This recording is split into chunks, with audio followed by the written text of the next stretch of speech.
Hello, everybody, and welcome to Dimlits. You're not even getting close. No, am I not close? Where we are not the brightest bulb in the box, am I right? This is a podcast where we talk about Pixar movies because why not? And today we're asking ourselves another question. Why? I beat you to it. Yeah, so we finally, we're not that we aren't already in the modern era of Pixar, but it's getting even closer. We're now in the same decade. This is the 2020s, right? This is the Yep. first one of them? We just passed a couple days ago, like a week ago. Yeah, about a week ago or so when we're recording this, of the 3-year anniversary of Onward coming out. Onward being like one of the last big, quote-unquote, movies to come out before the pandemic shut everything down, at least where we are. Because this was March 2020. Mm-hmm. And, yeah, I remember seeing this and not being impressed, but liking it fine, and watching it again. I liked it less. Spoilers. I liked it about the same. If maybe a teeny tiny little bit less. Little bit. Just a little bit. Little bit. Just a little bit. Being the 22nd movie from the acclaimed animation studio, you'd think they wouldn't be, they would keep coming up with fresh ideas. It's like they would move their ideas onward. Thanks, Dickey. Yeah. It's like they got stuck at the bottom of that pit that Bing Bong evaporated Take Riley to the moon for me. Can No! Can you take the studio to the moon for me? So, we had to watch this again. Yeah, it's weird to think this movie is the last bit of something pre-COVID, and while watching, I was like, man, I can remember watching Talk this. about going out with a bang. Yeah, a bang. What? What? What are you talking You about? said go off with a bang. I was like, yeah, was this a bang? Was it Okay, I thought you were trying to make one of your dumb not puns. No, I'm just just questioning. I was being very sarcastic. I noticed. I was also trying to add sarcasm. It didn't work. No. So should I get on with it? Onward. Just go on. Waiting for someone to say. So without further ado, Onward. Okay, I think there is a typo in here. I see it right now. Oh boy. Ian, an awkward elf kid, goes on a road trip with his nerdy older brother Barley to discover how to use Ian's magic and make their late father return for one day. But Ian's lack of experience is what I meant to say, with sorcery makes only half of their father appear. The bottom half. And not one butt joke in this movie. That's a good point. Can they restore his full self before the day is over? And they did. They even had was he a centaur? That's their stepdad to be. Yeah. And there's no butt jokes. Yeah. What was with the whole thing at the end with him, like letting his hair out? It's funny. them trying to pay off on an underdeveloped point of the movie. Yes, which we're going to talk about. I know I kind of. They literally, what do they say? Like, why don't you run? I don't need to run. I have a car, and that's one line. There is no reason for him to do that at this point in the movie. It's one line in the beginning, in the first act, and they pay it off at the very end where he's like, where he just pulls the hair out because it's funny, and he runs, and it's like. That was so. I mean, it is kind of funny to see his hair like that, but that's where it ends. Yeah. It's like one of those jokes that the type of people that laugh at those every time, and then you just cringe thinking about them laughing about it seriously. It's kind of like when you watch movies with Dickey. I was gonna say. Yeah. So you were thinking about Dickey in this entire movie. But even that, I was like, I don't know if even Dickey would laugh at that. Well, that's the thing is, I feel like that's an accomplishment. Making a joke that Dickey wouldn't laugh at. I didn't laugh that much. So this isn't Onward accomplished something. It made the easiest person in the world to laugh at the He's dumbest, laughing and we're easiest, insulting simplest, him. laziest jokes not laugh. Yeah. Congratulations, I can remember Pixar. the one time I laughed in this movie. Which was that?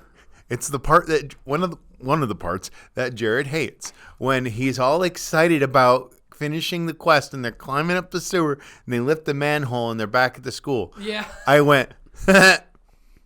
Actually, you bring that up. I did laugh at one part, and it was the really bad. I get it. they were trying to pay homage to Indiana Jones, but it didn't. It felt dumb. Do you like Indiana Jones? Do I? I can't even say it seriously.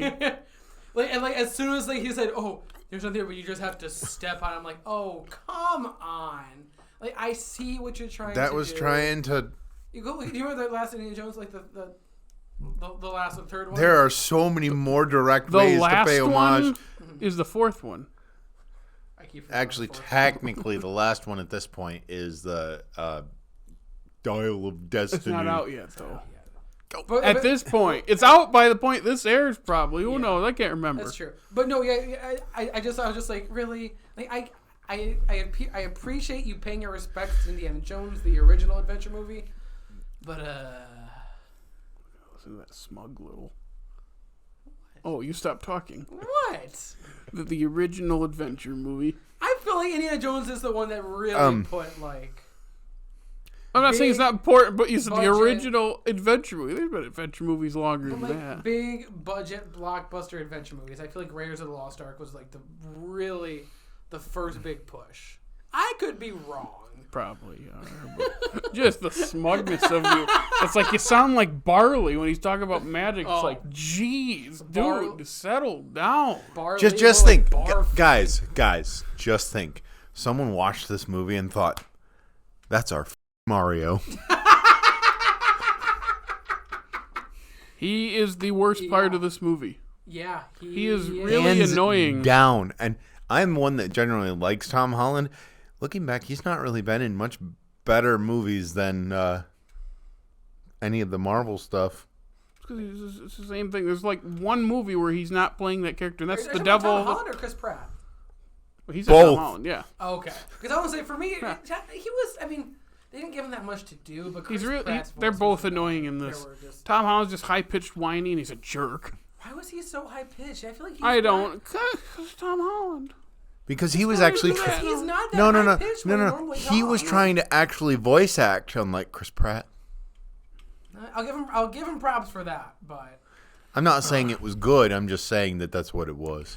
also, you want to hear something that's gonna change the way you hear Chris Pratt for the rest of your life? I've already watched the Mario trailer. Nope, crisp rat. He's a crisp rat. Chris Pratt. Funny. Okay, Chris Pratt, you see what I did there? For some reason, the binder I like put. Patrat, the for some- Pokemon. For some reason, I put a question mark after his, saw that. and I don't know was why. wondering what that was there for. I think I was referencing something when I made this a year ago, and I don't remember what it was. Where did you put a question mark on? like after the Chris. name Chris and is like right next to him. Where's your Look binder? at your binder. It's right there. I gotta manage the computer. There's not a whole lot of room for binders. It's just funny. It's like, why is there a question mark? That's not a typo. That's on purpose. That's definitely on Why? purpose. Because Chris Pratt. Barley. Someone I was watching a YouTube video. Barley Bigger enjoyed YouTuber this. said like literally, and this is his words, literally switch out Chris Pratt with Jack Black, and the character's already better. And I go, Yeah. he's right. Like Jack Black has the charisma to make this character not feel smug and actually feel like a character. You're totally right. Yeah, that's a really good. Yeah, I could see that. There are times in this movie it's like, why is he acting like an idiot? So then when he gets mad about them calling him a screw up, I don't feel bad for him because it's like, yeah, You kind of Kinda act like it a couple times, so it's just again, it's just in the voice acting. I know he just doesn't. And I love Chris Pratt in like the early Parks and Rec days. He was really good. That is a very, very different person than what we have Yep. now. It is, and that's why I think he's just really good at playing the silly, goofy guy. And I mean, let's be fair. Isn't that back when he was married to Anna Faris or Anna Yeah. Faris or whatever her name is? I don't know if they were married Yeah. at that point. Maybe. I think they got married in like 2009. Oh, then I guess probably then, yeah. I mean, let's just face it. He was just a better person when they were together. But now he's married to Schwarzenegger.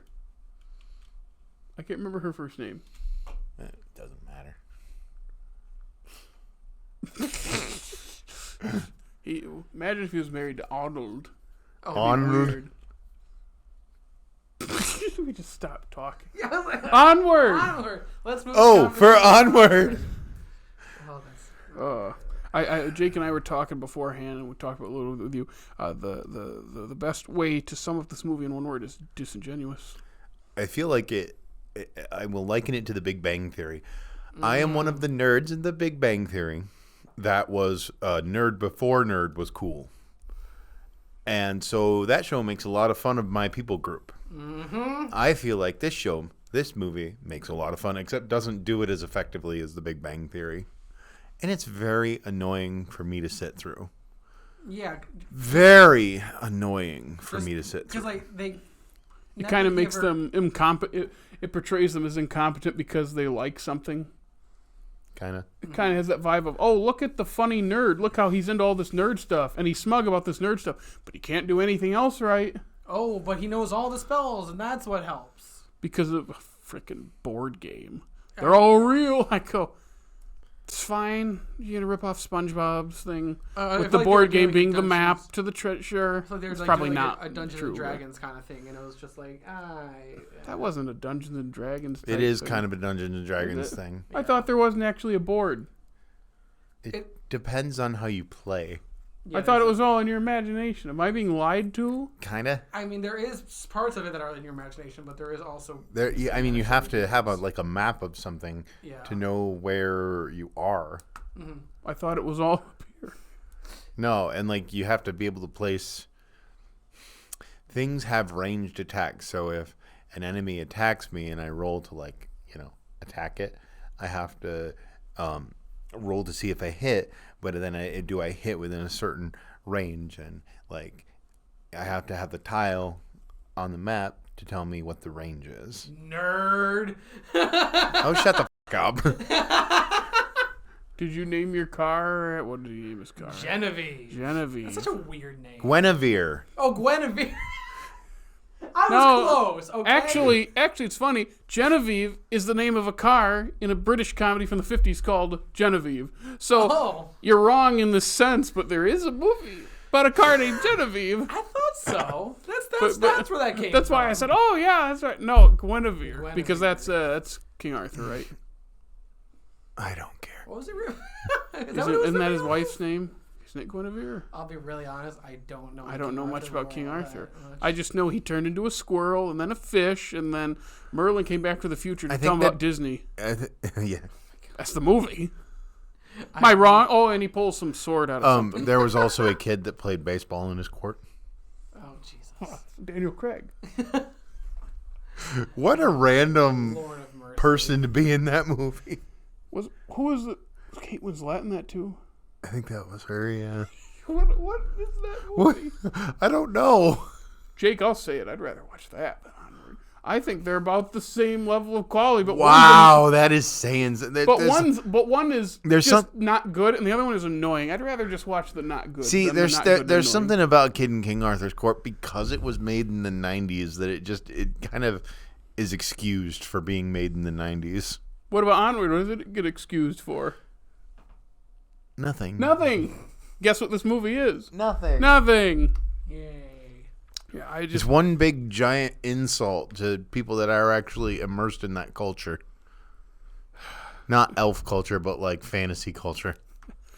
And building off what Jake was talking about when he laughed, I hate them going back to school. It's a trope that we've seen many times. It's they go back to where they started. Mm-hmm. Well, and they make it seem like Barley's not this is completely unrelated. They make it seem like Ian's not a nerd himself. The people that he is trying to invite to his birthday party, the science is nerds. That's another thing. To go off on another quick tangent before I finish my thought. So he's a science person. So you'd think his character would be not believing all the magic stuff, but then it kind of just happens really quick in the beginning when it's revealed. And he just plays. Yeah, and I remember thinking kind of be an interesting bit of conflict where it's he's not really he's trying to still doubt that it's real. There's so many things in this movie that, for all the things that it sets up and then immediately answers, there's so many things that it sets up that it doesn't do anything with. Yeah, it's so annoying. I thought I counted the lifting spell. I think by the next scene or something, I thought I wrote down some notes somewhere by the next scene he's using it correctly or something in some. It happened pretty fast. I was like, I mean, that was quick. He uses the bridge spell right the away. First time he tries it. I did like that little, the little cliche of dropping the rope and he just made it the whole way himself. Yeah, the scene itself isn't bad. It's the way we That's like the only thing that kind of alludes to Barley being the father figure. That is kinda. Yeah, they don't really build to that moment. That's you saying that's one of the biggest issues that I had with the movie was that. It makes sense to build to that moment about Barley being his actual father figure, but they don't build up to that. How do you not hint at that? Like, it's so easy. So I don't know. Show like a quick just 2-3 minute scene of him wanting to just something and Barley not doing it because he's too busy nerding out and playing a board game. Like, that would be the perfect way to show. To build up to the end. They didn't do it. In thinking about it now, I think they do allude to it quite a bit, but they're too... Yeah, because they do the whole merge thing, the whole, you'll never be ready, merge! And they do the whole laughing thing. They do everything on his list, which kind of builds up to that. It's so annoying in how it sets up and then pays off and then sets up and then pays... Like, you don't notice it. I almost want to say it's too subtle, but that's not exactly right. It's just going down a checklist.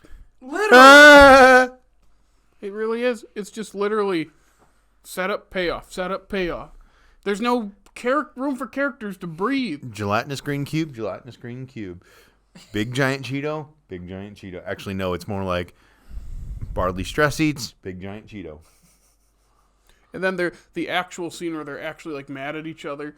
Because it's revealed, Ian thinks he's a screw. He thinks they Barley's solved a screw. that in 30 seconds. Yeah, it's literally their dad dancing to music, wasn't it?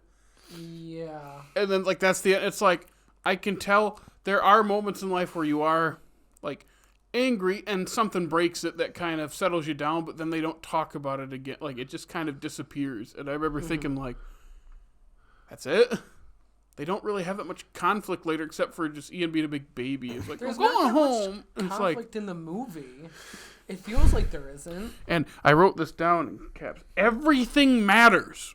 Every little stupid throwaway thing has to matter for some payoff. You mean the fountain at the beginning, that he's protesting, just happens to be where the thing is. Or the little pixie guys. Yeah. Which they set up and pay off within 10 seconds. Yeah. Well, I was talking to you about they bring up the whole notion of magic versus technology, and you said you weren't a fan of it. And I remembered something. It's such a weird thing to do. It's so heavy-handed to where we're at in society right now. I just can't even with it. But I think what they were trying to do is how the pixies and the Manticore don't fly anymore. And guess how they solve not flying anymore? They just do it. So I think they're trying to do something with that. Hey, it's time to exercise your wings. Okay. Yay. You know what I'm saying? So I think they're trying to do this whole we've forgotten how this works, but then they just do it. Yeah, it seems what was the point? Yeah, because I feel like you're right. There should have been more of a point to because they make it a big deal at the beginning. Using magic and to use. Yeah, they told us why. It's because now everyone can do it and it's much easier. But then they don't really ever say anything about it again. It's just... and it's part of the opening monologue. Yeah. It's why... Why do they read that monologue 3 times in that movie? Twice at the beginning and once at the end. Ian's reading it. Yeah. It's a little different, but it's still annoying. Yeah, I don't know what they were... I don't know why they did it and then had them find the letter where they say the exact same thing. Also, the whole dad just having his feet is kind of... I understand... What would you rather have, the top half? Well, I mean... We can't do that, though, because that takes away from what they're going for at the end. Because then they could still talk to him. Yeah, that's true. Remember what I said? What if Ian starts to do the magic thingy, it doesn't work, and instead of having half his dad, because it's funny Pixar thing... They don't have any of him, but they still have to go get the thing to see him at all. So they're not traveling with him. A lot. The only thing is, I wonder if they came up with that I'm trying to think like the word to use it, like like the different. I keep going back to Indiana Jones 3, like like the different stations that he had to pass. Like the last one, where they had to stand on the thing at the bottom to open up the thing for the water. Remember they had to do that? Yeah. I wonder if how else they would have done that if. Again, you can trade that out for something else probably. You could have, yeah. I don't know. Or you could just have him use his growing spell on a rock at the bottom of the well. That's a good point. Oh, that's a very good point. Actually. Or something. That's the thing. It's just, and again, he learns magic so quickly because again they have 24 hours, and he learns how to do all this. It's like I can buy it, but for how much? I'm just not buying the rest of this movie. That's kind of like, wow, he got really good at that really quick. I did enjoy the farewell to Guinevere. That was not. I enjoyed that one, but I enjoy. That was Led Zeppelin in there, right? I don't think it was anything. That I do. It didn't sound like a Zeppelin song to me. I think it was just like a quote unquote royalty free like fantasy kind of music. Yeah. But that was kind of a fun scene. There are a lot of kind of fun scenes. I will say I thought the way the dragon came into being at the end was creative. The dragon looks fine. Yeah, that's kind of cool. I guess. I don't even chuckle. What's below a chuckle? A snort. That's what I was gonna say. A snort. I snort when the eyebrows of the dragon go. Yeah. Yeah. It was. Like I said, it's not great, but I got a little bit of enjoyment out of it. Yeah, I'm not even seeing a song for it, so it's just generic hard rock music. Yeah, that's what Maybe I just likened it to Zeppelin because of School of Rock. Yeah. It makes sense. That's probably what it's supposed to be. But it's kind of hard to get the rights for their stuff. So. Per the behind the scenes for School of Rock. So talking about that ending, it's still, on paper, good. The execution and the build-up to it is not, but the whole thought of... It is the one thing in the movie that doesn't have any setup. Yeah. Which is the one thing you should set up because it's the ending. Feels like a different movie. Because the idea of like, oh, I'm giving us up for him because he knows him. I never did. I remember sitting here this time going, that's still a good idea. And the way the scene plays out, where we don't even hear them. Mm-hmm. I go, yeah. Mm-hmm. Do you even see the shape of the dad? Yeah. Yeah, because it's shot like through the rock, and like you see it. Yeah. I did like that shot. I like the perspective of seeing it from Ian for Ian. Yeah, it's just one of those things. There are good ideas on paper for this, but it doesn't feel. None of it feels earned. It doesn't feel genuine. It's just. It's pretty irritating because it's like I can see where the good movie is. It's kind of like Brave. It's not as bad as Brave to me. It's more annoying than Brave, but I wouldn't call it as bad. I think Brave is like beating you over the head with how incompetent it ended up being. Yeah. And Brave, you can clearly see the shift in where it's like, okay, this is where Brenda Chapman was stepped away. Yeah. See, I'm not as annoyed with Brave as I was with this. Yeah, at least this feels more complete than Brave. Brave just kind of changes and does nothing. This one at least does something, but it's not good. Yeah. If that makes sense. Like, Brave just becomes nothing. And that's why I think it's one of their worst ones. And this one isn't very high on the list, but they both annoy me in that regard of, like, I can see the good ideas. Mm-hmm. It's not there. That's the worst part is when you can see, like, oh, it had a chance. It was so close to being great. Just... While I was watching this, I was like, the first act especially, like, I think it mellows out, but that first act is so hard to watch because these characters are just not likable. Once the journey starts, it mellows a little bit. I'm like, okay, I'm still a bit agitated, but it's not as bad as those couple opening scenes. I like the pet dragon. He's a good character. He is. And what was he have 2 scenes? Yep. And their mom was so good. I really did like her. That's Julia Louis-Dreyfus, right? Yeah. Yeah. It just looks like they repurposed sadness. A little bit, yeah. Yeah. I could see that. I could definitely see that. Even I'm thinking of, like, when she says, like, repeats the line again, another setup payoff, where at the beginning she's called a Fearless Warrior by Barley, and they're like, I'm a fearless warrior. Picks up the sword. I go, see, you didn't even do a setup payoff. If their mom just picked up the sword and charged that thing because she's their mom, I'd buy it. I don't need this setup payoff thing. She's a likable character. Her wielding that big sword is cool. I don't need this stupid line set. It's dumb. The Manticore's place being a restaurant was kind of a little bit of a from me. It was because it's like, chuckle. That is kind of what you don't expect. Yeah, makes sense. I will say that they burn it down. I know. She was fun. Octavia Spencer did a good job. Yeah, with what she's given. Yeah, with what she's given. It's Octavia Spencer. Yeah, how can you not like Octavia Spencer? Come on. I'm just thinking through this whole thing. It's like, I love road movies with journeys usually. I mean, a lot, as we say on this podcast, most kids' movies end up being a journey. This wasn't that fun. The way what I've noticed with road movies is the stops along the way are what make it, and their stops are kind of lame. They go to a kid's restaurant. You mean a gas station is not They go to a gas station. They go to a vending machine. Yeah. And then it's just like, I remember thinking, like, it's supposed to be the stops along the way are kind of part of the adventure, and they're not doing that much. Well, that's fair, yeah. We have a stop where we interact with the cops, kind of. Yeah, and it was fine. It's just, I've just remember sitting there like this, and even when you have it, here's the other thing. They set up the ticking time bomb of, we have 24 hours to finish this.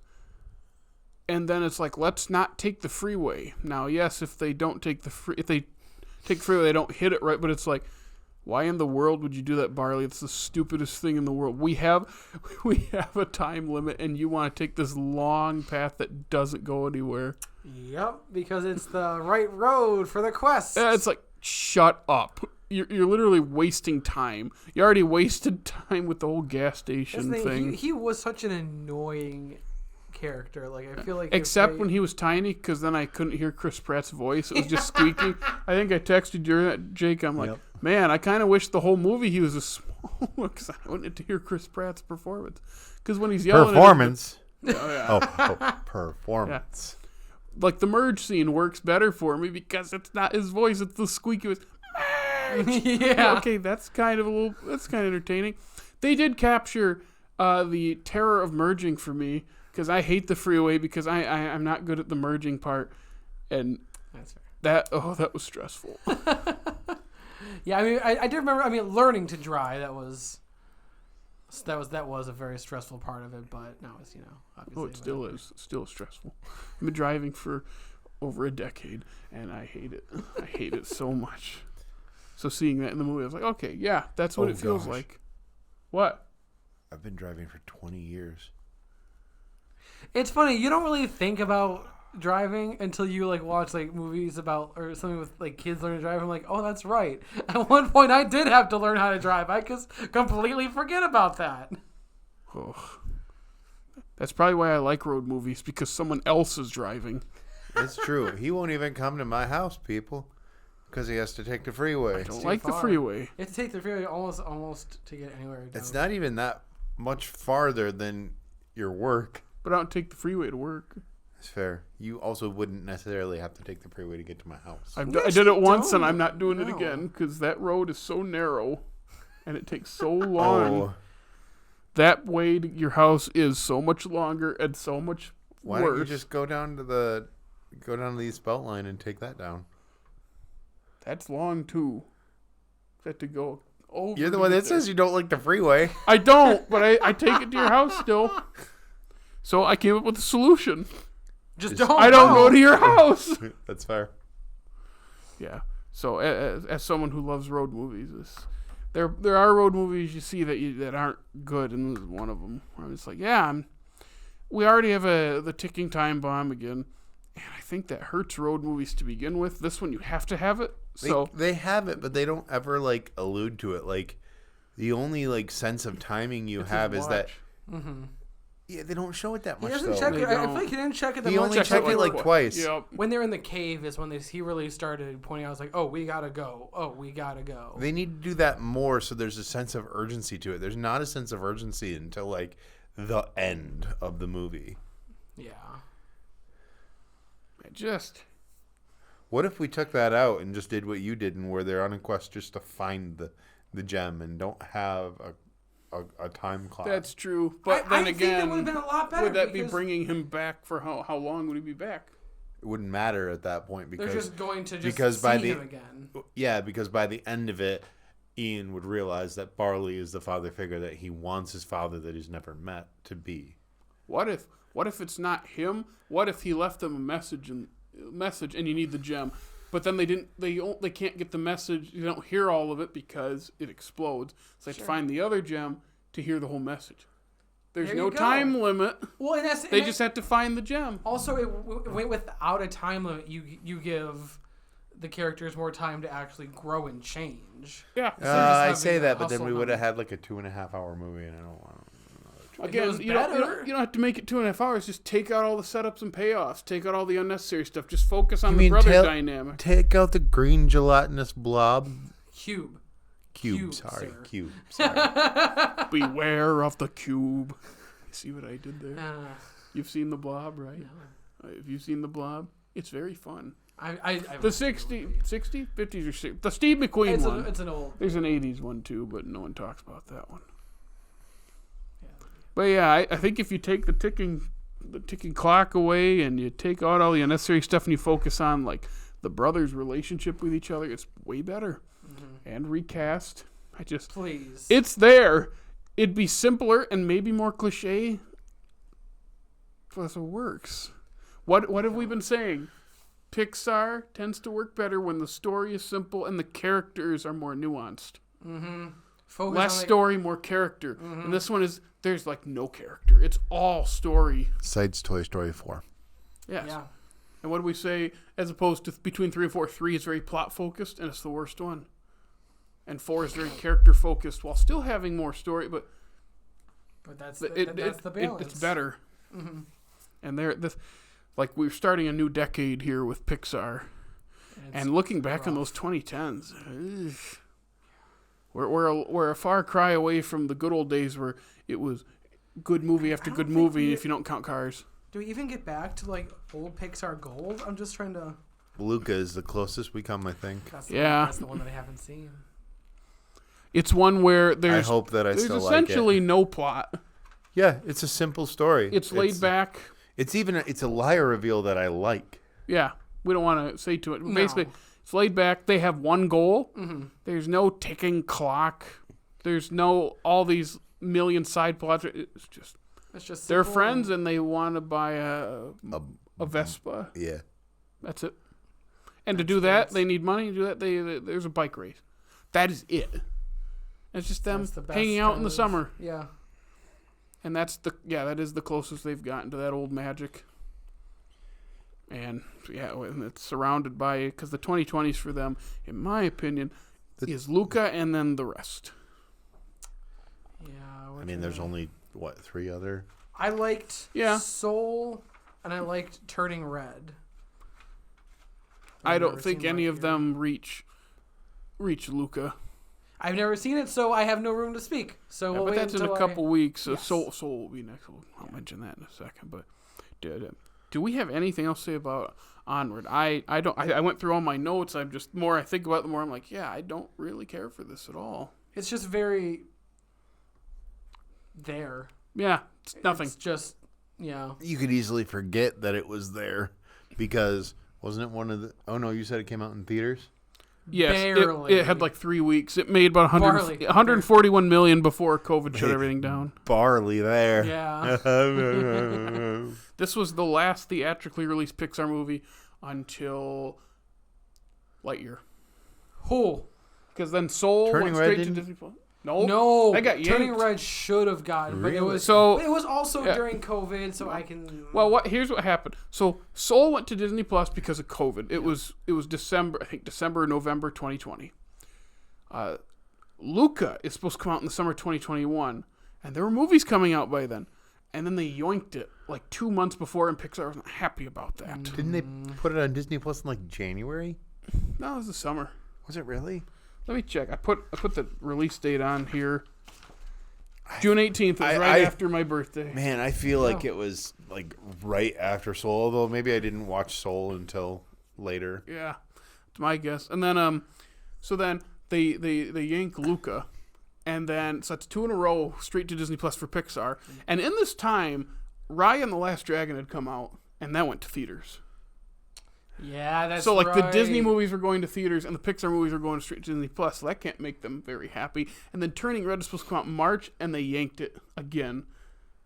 It was supposed to be in theaters, and they yanked it. I can tell you right now, if they released this in theaters a little bit later, it would have made so much money. Yeah. And then instead they go, we're going to put Lightyear in theater because Toy Story property, and it's like, is Disney trying to kill Pixar? I don't know. Not intentionally. I mean, that was also. Are you sure? That was also the Bob Chapek decisions, I believe. And he's out now. And so yeah. Is Iger's back? Iger's back, baby. Big Papa Iger. Big Papa. I'm sorry, that's Papa Pascal. Oh, that's true. It's Daddy Pascal. Oh, sorry. It's Daddy Papa Pascal. Iger, the Dadalorian. Padre Pascal. Oh, that's it. There you go. Anything else about Onward? I still like the comment. Let's just give all the Oscars to Pedro Pascal. Yeah. We're talking about Onward, not things that are good. Let's move on forward. No, I'm not going to make that joke again. No, that fits. It's a bad joke. Let's move out of here. Anyway, so that was Onward. Yes. Moderate success. Was nominated for the Oscar, by the way, that year. Did it win it? No, Soul won it. It was also nominated, I think, were Wolf Walkers, which should have won. Over the Moon, which is decent, Netflix. And then Shaun the Sheep, Farmageddon, the second one, which is really fun. It's fun. Next week, though, the 23rd movie in their catalog. Yeah. Soul. Very big hit, very popular. Me and Jake are not fans, at least after one viewing. Dickey likes it. I do like it, yes. We'll see how we feel next week. Absolutely. In the meantime, make sure if you want, you can watch Soul and hear our thoughts next week. Dickey, where can they find us? Yeah, if you want to follow us online, we are on Twitter, on Instagram, on Facebook, on TikTok, all at Off Slate Media. If you're already listening to us, then you know you can find us on any podcasting website. We are on Spotify, Apple, Google, iHeartRadio, Stitcher, all of them. Make sure to rate us on those. It really bumps up our numbers and makes us look great. And if you haven't yet, please tune into YouTube so you can see our fantastic set, our awesome, fun, smiling faces. And if you're on YouTube, like, comment, subscribe. We'd also just comment on more series you want to see us do. That'd be a fun thing. And yeah, we also have a website. Check that out. It's pretty cool. Alrighty. Well, anyway, that was Dimlits for Off Slate Media. Dickey, Jake, and myself, Jared. We'll see you next week.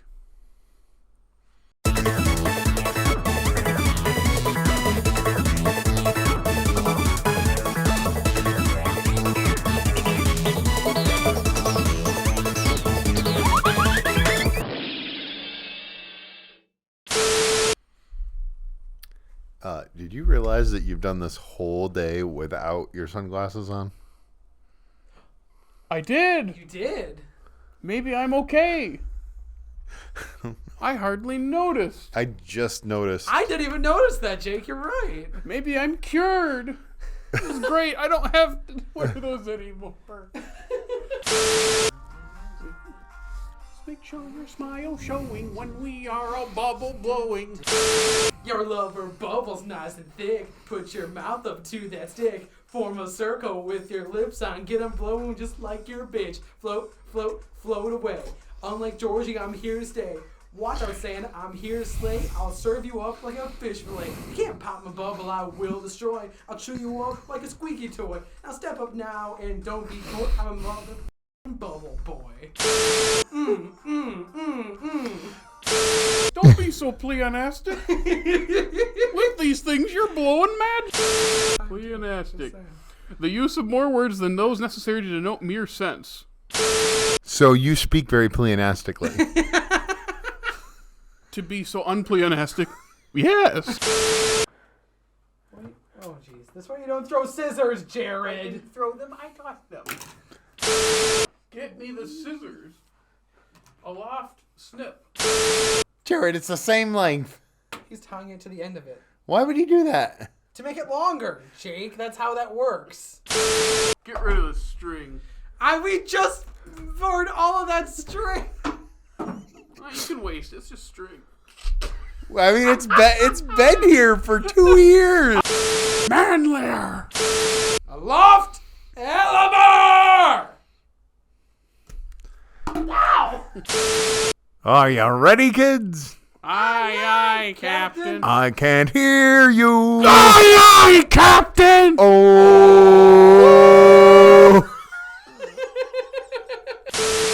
Okay.